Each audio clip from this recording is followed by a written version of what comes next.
Hello everyone and welcome to another edition of Weekly Headlines. I am Dustin W. Stout of Dustn.tv, bringing you the hottest news in social media today. Let's get right into it. This past couple weeks, Weird Al has been in the news a lot with his 8 videos, 8 days campaign. Over 3,700 articles were written about him last week, which generated over 3 million social media shares. Trust me, I counted. It took a long time. Seriously though, this campaign was brilliant. For 8 days straight, Weird Al released one music video every day through strategic partnerships with Funny or Die, College Humor, Yahoo, and some others. And in building up to his album release, which then released at #1 on the charts. This was the biggest, most comprehensive album release since Justin Timberlake decided to appear on every late-night variety show and every TV commercial for his last album release, the 2020 Experience.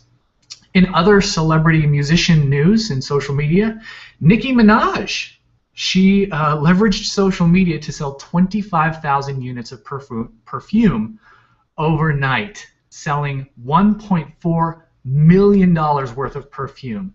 On the first day, she sold 9,000 bottles, and on the second day, 16,000 at $59.50 per bottle. How's that for social media ROI? So with that said, I wanted to officially announce that I am launching my own perfume line called Social Saucy for all those women who are social and want to be a little saucy as well. You can order those. They go on pre-sale tonight at midnight, so please go to Dustn.tv/contact. Let us know how many bottles you want, and a sales representative will get back to you ASAP. Another celebrity musician in the news, Justin Bieber and Orlando Bloom got into a tussle last week at a nightclub, apparently talking about a mutual female friend. The reports say that Orlando Bloom took a swing at Bieber, and I guess it's a good thing that he had to check his bow and arrow at the door. Yeah, so Justin Bieber retaliated via Instagram, like all adults do. He retaliated by posting a picture of Orlando Bloom looking like he was crying on the red carpet. Now, can someone please do me a favor? Send that kid a copy of the Lord of the Rings movies, because he apparently hasn't seen them, and he definitely doesn't want to get a guest appearance of Legolas standing at his front door. LinkedIn, an article was written about LinkedIn this week that said that LinkedIn is actually one of the best websites for online dating, or as a dating expert titled it, the worst advice in the history of dating ever. Reports also said this week, they asked the question, does social media cripple productivity in the office? The results were actually astonishing, and I'll answer them right after I check this Facebook notification. And I got some Google Plus. Okay. No, the reports actually said that social media was not the #1 productivity killer in the office space. Shockingly, the water cooler was the biggest productivity killer in the office space. Other breaking news, smoking is bad for you.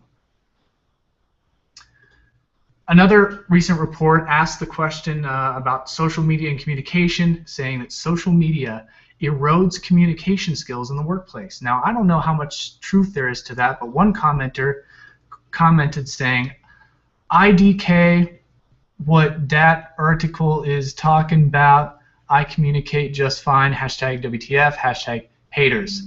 And that was from Social Media Guru 487. Now, Twitter this week released its quarterly earnings, noting that they now have 271 million monthly active users, good job Twitter, and 211 million of those coming from mobile. This was the good news that Twitter needed after a couple weeks of really bad news in the press. Facebook also released its quarterly earnings, stating that it has 1.32 billion monthly active users and 1.07 billion of those users coming via mobile. LinkedIn also released its quarterly earnings. Shockingly, it's apparent that they do not have a clue what monthly active users are, because there was no mention of monthly active users. In fact, the last time they even mentioned users was in their Q1 results, when they first started the mantra, we have over 300 million members worldwide, and that's sort of the mantra they've stuck to ever since. In that report in Q1, they said that there were 23 million new members in Q1 of 2014. No mention of active users or even new users for Q2. An interesting report from LinkedIn. LinkedIn also in the news for a job search that it did. It helped 55 homeless people that brought them in from Mountain View into their offices to receive professional headshots and help with their LinkedIn profiles, in hopes to help them get a job, or at least find some opportunities to get them off the streets. And this is really great to hear that LinkedIn's doing that, and we know that at least they have 55 active users for this month. Pinterest in the news again. A report recently stated that Pinterest is ahead of other tech firms in hiring women.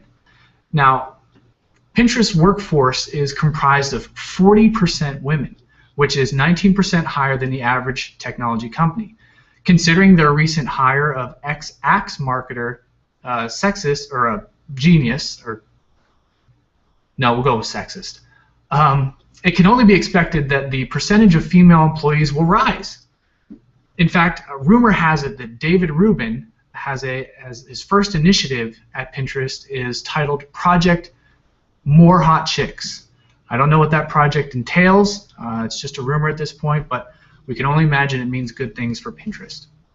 Now, on that note, last week's Good Idea, Bad Idea was about Pinterest and their hiring of David Rubin, who is the former marketer for Axe and a number of their sexist ad campaigns. And the point of the Good Idea is to hear from you what you think about the idea of the week, the Good Idea, Bad Idea.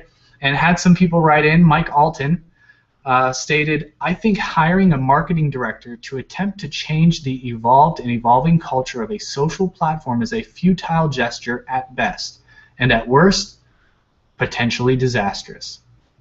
Stepan Hovnanian also said that it appears that they hired someone who has proven experience in consumer goods advertising.